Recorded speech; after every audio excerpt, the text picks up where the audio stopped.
I'm Robert Schachter, and I'm sitting here with Dr. David Burns as part of the ABCT series of meeting and getting to know the pioneers, the people who really started the whole cognitive therapy and behavioral therapy movements. And so we're going to talk together. So David, how did you get started in this business? Well, I started out in biological psychiatry at University of Pennsylvania Medical School, and I was doing research on the so-called chemical imbalance theory of depression and treating patients with psychopharmacology, antidepressants and etc. And I had two problems with it. One, our research seemed to be indicating pretty clearly that this chemical imbalance theory of depression was a false theory. It isn't true that depression is due to a deficiency of brain serotonin. I don't think we know what the cause is, but I think we can say pretty clearly that this theory that's been dominating biological psychiatry is not a true theory.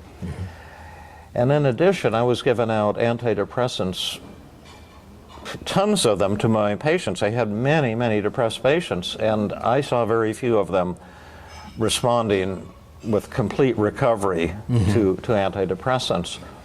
I remember we had a research unit at the VA hospital, and there was a depressed veteran I'll call Fred, and he would just sit every day in the day room staring at the wall, and he would chain smoke cigarettes, and his fingers were all stained yellow from the tobacco, and he didn't do anything. He'd go up and say, "Fred, why don't you do something? Play some pool or go outside or get active or something." And he'd look up at you and he'd just say, "I want to die." And it was kind of heartbreaking, and at one point he had a heart attack, and we had to switch him over to the coronary care unit. And he survived, and they sent him back to our depression unit, and he was bitterly disappointed that he hadn't died. And finally, they decided to give him electroconvulsive therapy, because all the antidepressants that we were giving, we had experimental antidepressants, we had all kinds of stuff, and nothing was working. And so they started a course of electroconvulsive therapy, and one of the other residents was his doctor, and the other resident went on vacation and said that he had one more electroconvulsive treatment, and would I administer it, because he was going to be out of town, and could I just finish it up? And I said, "I've never given ECT." So he said, "Oh, it's real easy, you just do this and this and this." And so I said, "Okay, I'll take a shot at it." So we took Fred on the gurney down to the operating room, is where we did the ECT, and administered a short-term anesthetic, and turned on the current, and he had his convulsion. And then they wake up real quickly, put him over to a recovery area, and I was standing there with him as he came to. And of course, after ECT, you forget a little bit. There's some memory loss, and he woke up and he said, "Where am I?" And I said, "Well, Fred, you're in the VA hospital, and we've just completed a course of 15 electroconvulsive treatments for you, and I think it's going to really help you. Now, how are you feeling now?" And he looked up to me and he said, "I want to die."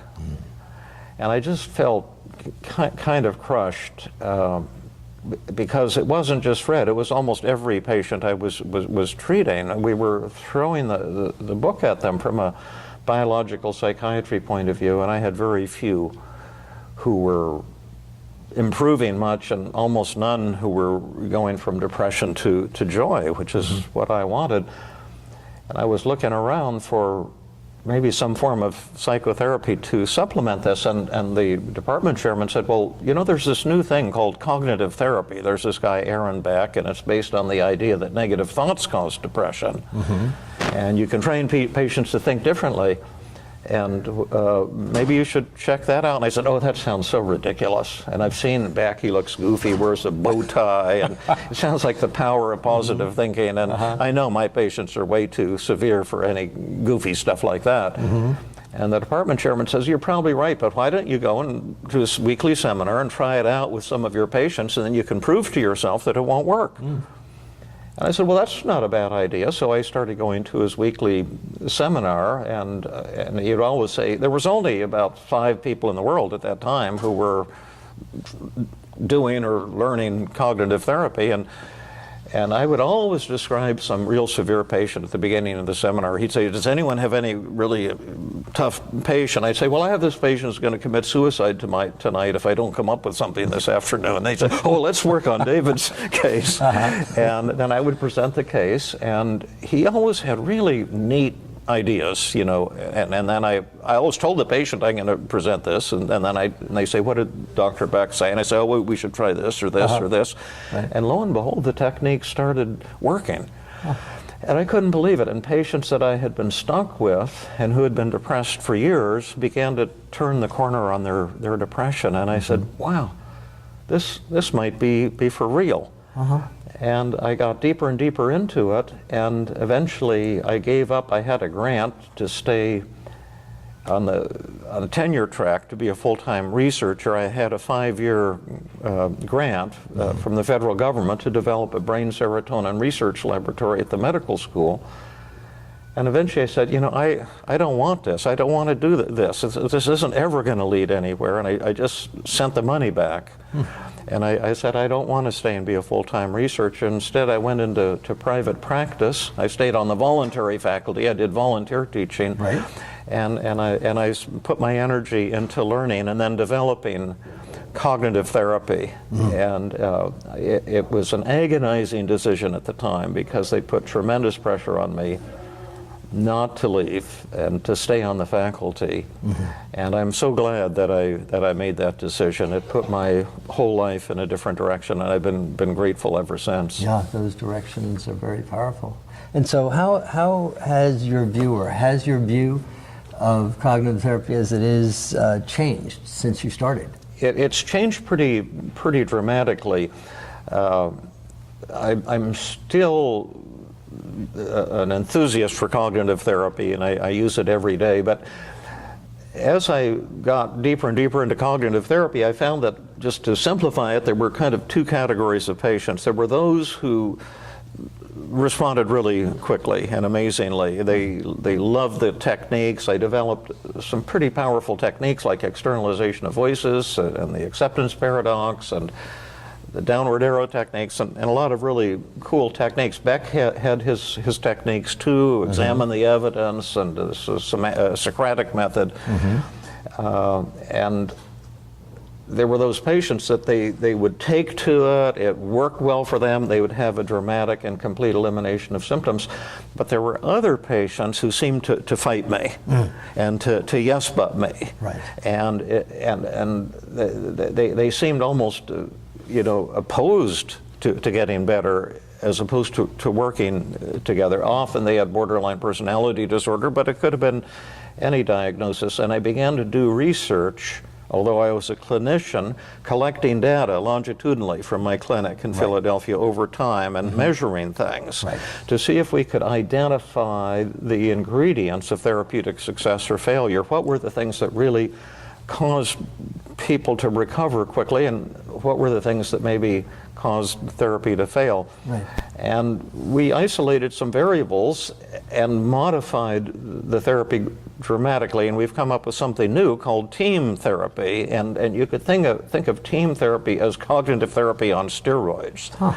And essentially what it amounts to is putting a motivational front end onto cognitive therapy. We've learned to bring subconscious resistance to conscious awareness and to melt it away before we try any cognitive techniques or behavioral techniques or psychodynamic techniques or whatever to change the way the patient thinks, feels, and behaves. And this has led to what we believe is a significant advance or breakthrough in psychotherapy. Yeah, well, there are very powerful results of it, I've seen. And so addressing that resistance first is an important part of this. Yeah, it's absolutely crucial, and it wasn't taught as a part of cognitive therapy. Beck always gave lip service to the idea you have to have an agenda and work with the patient as a team.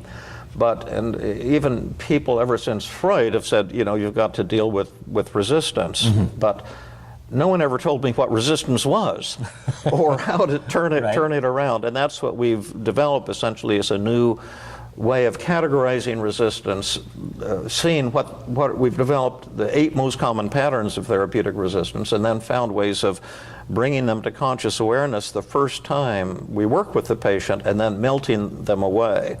And what we've learned is that when there's no resistance left, the cognitive techniques, behavioral techniques, any kind of techniques you're working become vastly more effective, vastly more powerful. It's been really remarkable. We have to do a good outcome study to prove this, and a colleague at Stanford is developing one now, Dr. Kim Bullock. But I've been doing a trauma workshop for the past couple years, and in the trauma workshop, and here in the intensive that we've been doing here in the South San Francisco Conference Center, I do a live demonstration, and I generally work with someone who's had horrific traumas, you know, repeated rapes, violence, just horrific things. And often the patients have had maybe 20, 30, 40 years of failed treatment for depression. And in the live demonstration, I set aside 2 hours to treat the person while the audience watches and explain how the new team Tell us what therapy team works. Tell us how team works. They're TEAM. Yeah. Well, let me first finish my long-winded story. But what I was going to say is, in every one of those, I say last 40 or 50 people that I've treated have had a complete elimination of symptoms in one session. And if you had said that was possible 10 years ago, I would have said you were crazy. No, it's remarkable.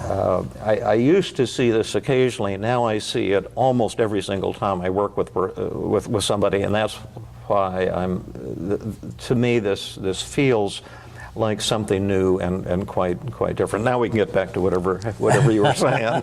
Well, you described team. Tell us what team is. Well, T stands for testing, and we have to thank Aaron Beck for bringing in the concept of testing. His Beck Depression Inventory in 1964 was really the first time someone said you can actually measure depression in a reasonably precise way. And I never had a patient in my whole career that I didn't measure at least one thing at every single therapy session. And I started measuring, I would say, in 1975 when I started doing clinical work. And then over the year, and that's been fantastically helpful. Most therapists do not measure. My former colleague from my residency class, John Rush, who became a prominent biological psychiatrist, and he was the first author on the first article on cognitive therapy. It was Rush and Beck and others when they did the first publication in the first edition of Cognitive Therapy and Research. And he has recently been talking about, he did a grand rounds at Stanford, and he said that psychopharmacology and psychotherapy are the measurement-free zone. That people think they can treat without measurement. We don't see that in any other area of medicine. When you go to the emergency room, you get x-rays and blood tests and blood pressure and EKG. We're measuring things. And what I've always believed is that you cannot do meaningful psychotherapy without measuring. And now we have, with team therapy, we measure. I've developed ultra-short, highly accurate scales to measure depression, suicidal urges, anxiety, anger, and other variables. And we have patients sit in the waiting room before each session begins and take a test. How are you feeling at this moment? How depressed are you? How suicidal are you? They hand that to the therapist at the beginning of the session, and you can look at it and see exactly how the patient's feeling. Then you have the session, you hand this back to the patient at the end of the session, they sit down in the waiting room and take it again. And how are you feeling right now?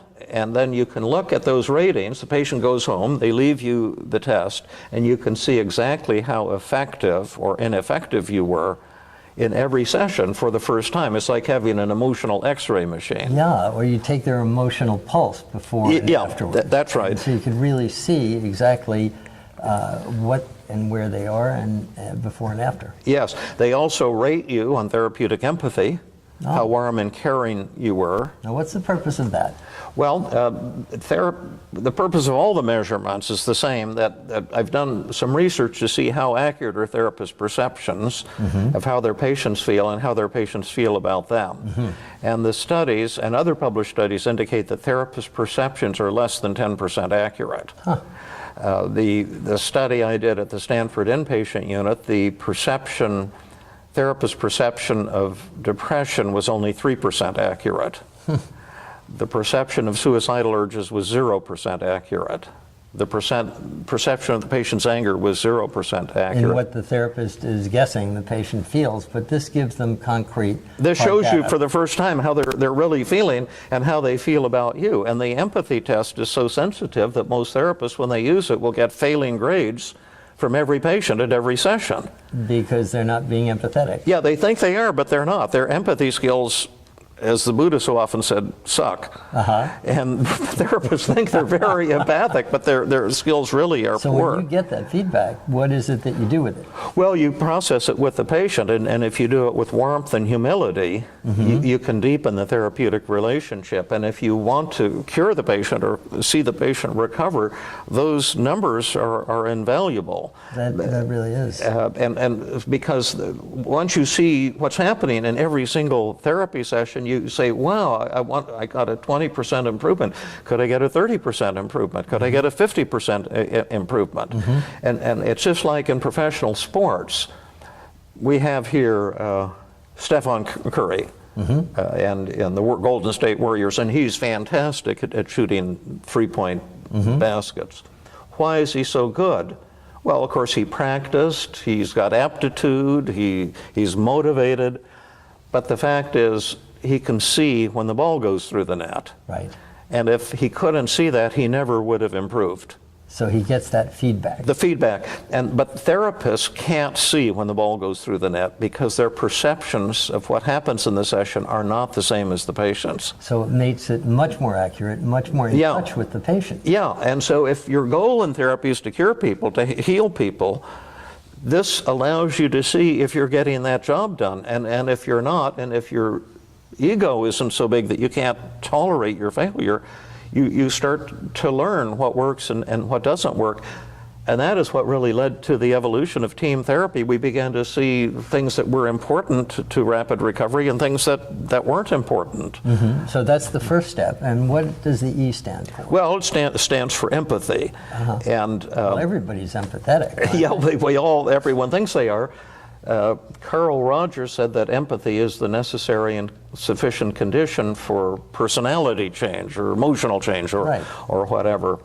That turned out not to be the case. But empathy is important because if you've got powerful tools to help a depressed patient or an anxious patient, but the patient doesn't like you or trust you, your tools aren't going to be effective. So at the start of every session, you need to empathize. And in team therapy, we've developed some very powerful empathy training techniques to help therapists develop a high degree of empathy. So there's a procedure actually that you can teach, so people will in fact be understood better and feel the patient feel them more in touch with them. Yes, if a clinician has the desire and the humility to develop superb empathy skills, we have training methods that will allow therapists to do that.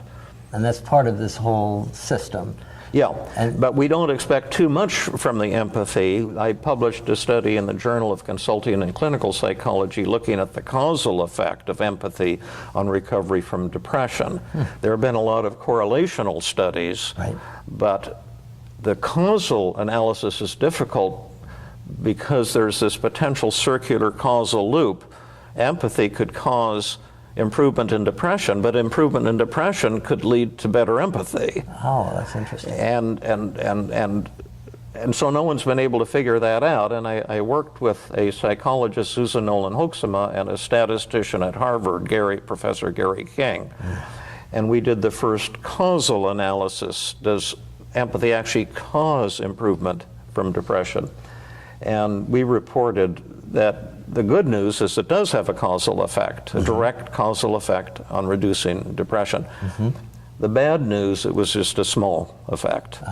So you might get a person's... Not enough. No, not enough for complete recovery. You might get depression down 10% or 20%, but that's about it. You're going to need much more than just good listening skills. And then what does the A stand for? Yeah, that's the newest part of team therapy. It stands for agenda setting, or what we call paradoxical agenda setting. Mm-hmm. And what is that? Yep. Well, that's where you find out what, if anything, the patient wants help with, and then if the patient says, "Oh yeah, I'd really like help with my depression," you bring the patient's resistance to conscious awareness. This was never part of cognitive therapy training or any training I had, but you make the patients aware of all the reasons why they might not want to recover from depression, why they might not want to talk back to their self-critical thoughts.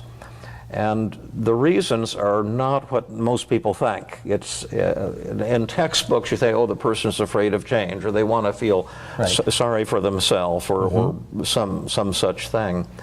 But it turns out that the reasons that people get stuck in depression or anxiety is the most beautiful part of them.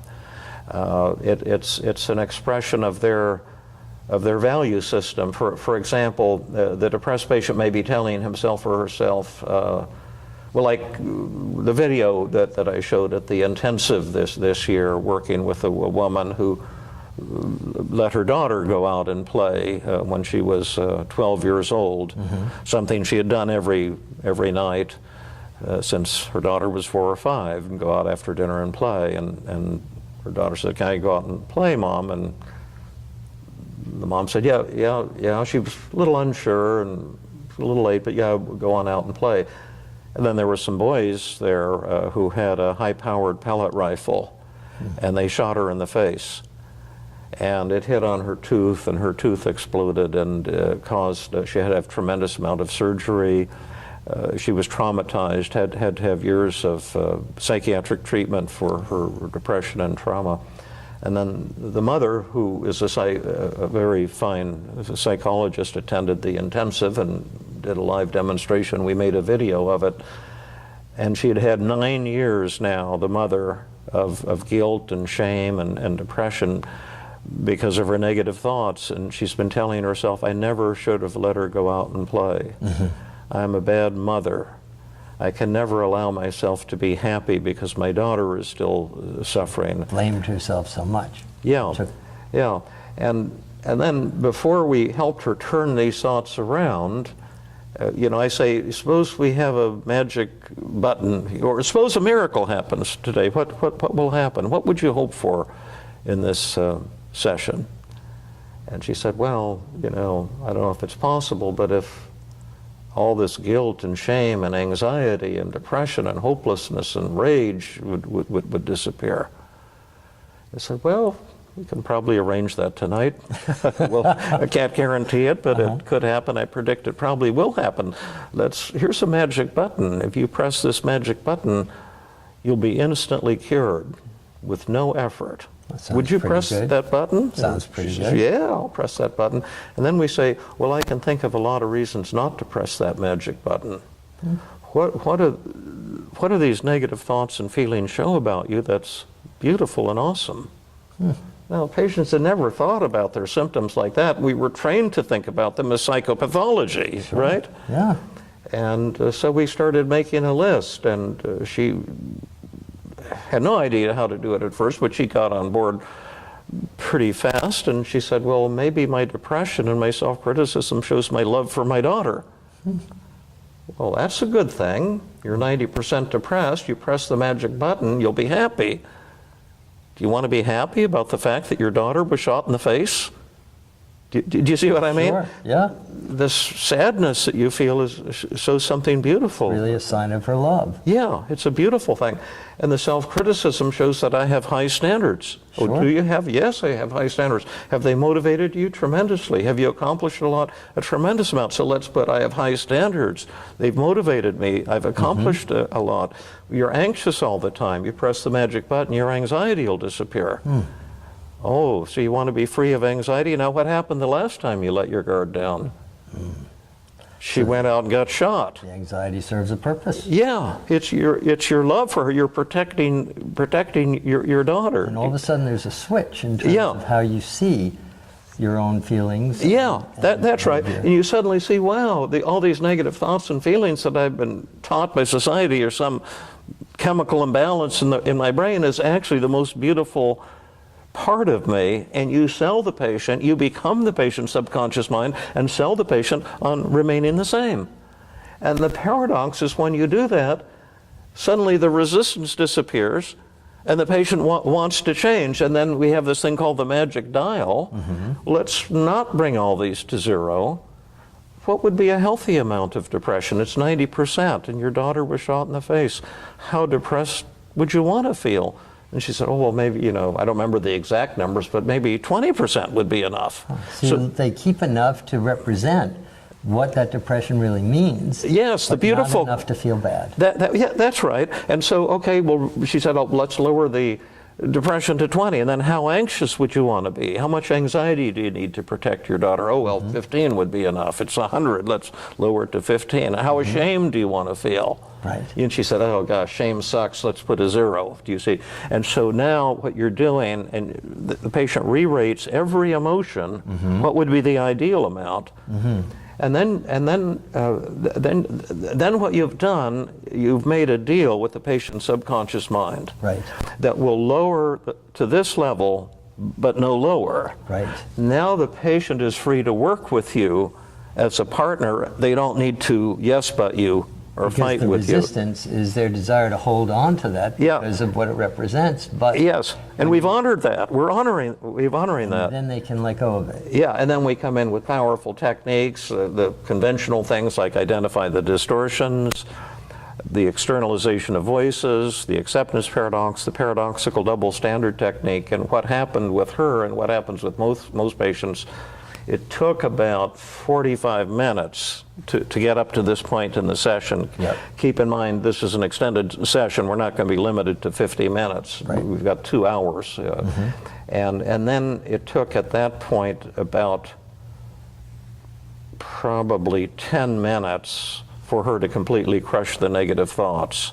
That's impressive. Yeah, and this is what I see almost every single time I work with somebody, and then re-rate at the end. And the funny thing is those goals that they have disappear. That's just like a temporary illusion. Because once they can really destroy the thought is gone. Yeah, and then the goals change, and she that rated all of her feelings not only as 0, but some of them negative. She said her shame went from plus 90 to minus 1,000. And that's team therapy. And so the methods part, I guess, is the M in team. Yeah, and a lot of those are cognitive techniques. There's psychodynamic techniques you can use. There's behavioral techniques, exposure techniques. There's spiritual techniques. There's uncovering techniques.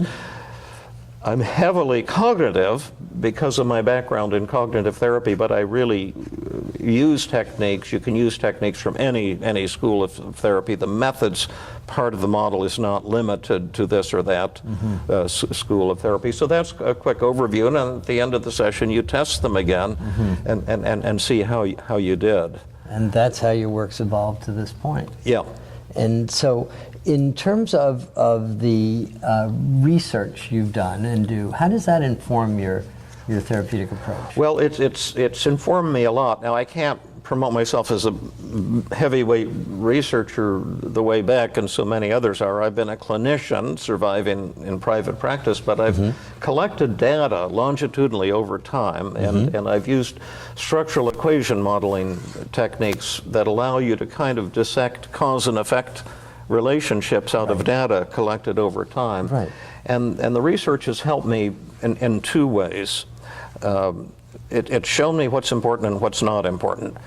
Like a lot of the things that cognitive therapists believe and therapists from other schools have thought, when I've done causal modeling of it, I found out that's not true, that the data isn't there. like cognitive therapists believe that like perfectionism causes depression or neediness, love addiction, and that if you change those belief systems, the depression will go away. Right. And this is classic cognitive therapy. And the research that I did, and again I published in Journal of Consulting and Clinical Psychology, my research showed that theory is a false theory. That the self-defeating beliefs and the depression go up and down together. That's true, but they're not causally linked. There's some third variable impacting both of them simultaneously. And so that research then contributes to your... Well, I say, yeah, maybe that's not the causal factors we need to be looking for. And then empathy wasn't the causal factor. That's not going to cure people. But I found a causal factor that had a massive causal effect on changes in depression, and that was a scale I developed called willingness. And what it amounts to in a nutshell, without going into all the history of the research on it, the scale really asks, how willing would you be to do psychotherapy homework between sessions? What would it be worth to you to recover? How much work would you be willing to do? I measured all kinds of scales, like behavioral scales, cognitive scales. They had no causal effects on changes in depression, but this willingness scale had a massive causal effect. How much someone was willing to do the work they needed to do to get better, and you can assess that. Yes, and we've validated that in about 5 different databases, and each one it had a massive causal effect on recovery from depression. We've looked at it with inpatients, with outpatients, a variety of settings, but that scale, which a patient can complete in 15 seconds at the initial evaluation, will tell you right away who's going to recover and who isn't. So that research got incorporated into your theory? Yes, that's what led to the paradoxical agenda setting, since motivation is so important. See that? I call this the motivation revolution. Beck and Albert Ellis brought in the cognitive revolution. That was huge, but now we're seeing that our motivation has also a massive effect on how people think, feel, and behave. But it's not being taken into account in research studies. See, in research studies, they just take like veterans with PTSD and then they throw something at them. Right. They'll throw cognitive therapy at them, or EMDR, or prolonged exposure. Independent variables. And it's like the patient is a diagnosis and you're going to impose something on them, and they get poor results with all of these things because the treatment isn't being individualized and no one's taking resistance into account. And what we've seen is that if you're willing to learn these new anti-resistance techniques, it makes, at least as we see it today, here in 2016, in August, it makes a massive impact on the speed of recovery. I think the impact is even bigger than the impact of cognitive therapy in the 1960s and 1970s. Truly fascinating. You know, today the therapeutic approaches that are used, that are considered cognitive and behavioral, involve mindfulness and acceptance, commitment therapy. Where do you see therapy as a whole going in the next 3 to 5 years, if anything? I don't know where it'll go, because it seems to go where it wants rather than where I want it to go. But where I would like to see it to go, I would like to see an end to all schools of therapy. And people get angry when I say that, and perhaps rightly so, because the Becks, the Ellises, the Freuds of the world have contributed a lot, a tremendous amount, in terms of our understanding of human nature, our understanding of suffering, and techniques to treat suffering. But I think it's time to give up schools of therapy and move to a new data-driven science of psychotherapy. See, you don't have schools of medicine. You imagine if you had a penicillin school. So you have a broken leg, you go to the doctor, he gives you penicillin, you say, why am I getting penicillin? Well, I'm in the penicillin school. I treat everything with penicillin. It would be nutty, but that's how psychotherapy is set up. You see, if you have a marital problem and you go to a cognitive therapist, what are you going to be treated with? Cognitive therapy? Yeah, and one thing I learned early in my career, don't ever treat marital problems with cognitive therapy, because not only could it never help, it always makes marital problems worse. People with marital problems have cognitive distortions, don't they? Yes, my husband is a loser. All he cares about is himself. It's all his fault. Oh, well, Sarah, look at all your distortions. Blame, mind reading, all or nothing thinking.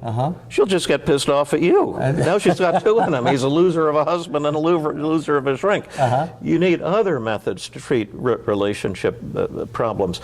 But if she goes to a psychodynamic therapist, she'll get psychodynamic therapy. If she goes to an EMDR therapist, she'll get EMDR therapy. To me, that makes no sense. I'm saying let's develop a structure of how psychotherapy works. Psychotherapy in general. Yeah, and we can then plug any methods we want into the methods part of that model. And so where I would like to see is a data-driven science of psychotherapy that good money drives out bad money. To see what works for what, and that would be used. Yeah, and measurement, based on measurement. And I think the discoveries of the future won't come from big-name researchers, but from clinicians. We now, my son and a programmer and I have been developing a new electronic tool for our brief mood survey. And it should be ready for launch in a week or 2 weeks at most, and patients will be able to go into the waiting room and take out their cell phone and take the scales on the cell phone. It just take a minute, it'll go instantly into the therapist's electronic record and database, and then at the end they sit down afterwards, type it in again, and goes right into the record, and then the therapist will have a beautiful electronic record of all the scores, how they've changed over time. See what's worked and what hasn't. Yeah, and I think something like that will be, I think right now maybe 3% of therapists in the United States use measurement at every session. And I think in the next 5 years, that will disappear. Like, it will become a requirement. You must measure, just like if you want an emergency room, you must have an X-ray machine. You must have blood tests. It really puts you so much more closely in touch with the patient. It's really, really fascinating tool. Yeah. And then just in general now, you are a very interesting person and a brilliant person. I know. That's what I've been told here. And very loquacious. Will the guy ever shut up? But what do you do for fun? One of the things I do the most for fun, I used to be a dog person. Our dog died. I used to hate cats because they're so narcissistic. They threaten my narcissism. I couldn't stand it. And my wife kind of converted me to a cat person, and we've taken to adopting aggressive, adult, predatory cats. Oh, that sounds like a scary house to visit. Well, actually, my wife has shown me, and together as a team, we turn them into loving, sweet lambs. And it's one of the, our kids are grown, but these are our new children, and we pour them tremendous time and attention and affection, and they give us so much in return. And to tell you the truth, happiness for me is lying on bed, watching television. We have 2 feral cats. They take turns getting on my lap and purring, and then watching Donald Trump scornfully on television, hoping he blows his fuse before too long. But that's heaven to me. I don't want to go on vacation. We're back in California now. It's like heaven. I have a free training group at Stanford for Bay Area clinicians, can come for free and get unlimited free training, unlimited free treatment at our Tuesday group at Stanford. And go into the Tuesday group, and Jeffrey, who's doing the video here, is in our Tuesday group. And it's like heaven to me. The students come, Stanford students, community therapists, they open up, they do personal work, they cry. They develop deeper connections to each other. To me, it's just like heaven, teaching and being with my students and colleagues. And we've had gifted clinicians who have come. Jill Levitt, for example, Helen Yenny Kompshian are co-leaders of the Tuesday group, former students who are now brilliant teachers, brilliant therapists. I'm so grateful to be able to hang out with them. They've contributed in huge ways to the development of this new model, and just to me, I just feel so grateful to be alive. And I don't ever want to go on vacation, because every morning when I wake up, I feel like I'm in vacation. We're finally home in California. It took us 20 years to be able to move back home from Philadelphia to California, and because I was in medical school here, and we couldn't afford to move back, and we felt really like so kind of alone there in Philadelphia, like we missed home, and we promised the kids one day we'll make it home, and I didn't know if we'd ever be able to, and we finally did about 20 years ago. And when I came back and I was driving around, I used to cry at every street corner, because I'd remember I was a medical student, I was on my motorcycle, you know, I picked up this girl here or some such thing, and it's just, every day I feel like I'm in heaven. We just feel beautiful, full life. Yeah, very, incredibly blessed. Yeah. Well, thank you very much. This has been a pleasure. Thank you. Okay.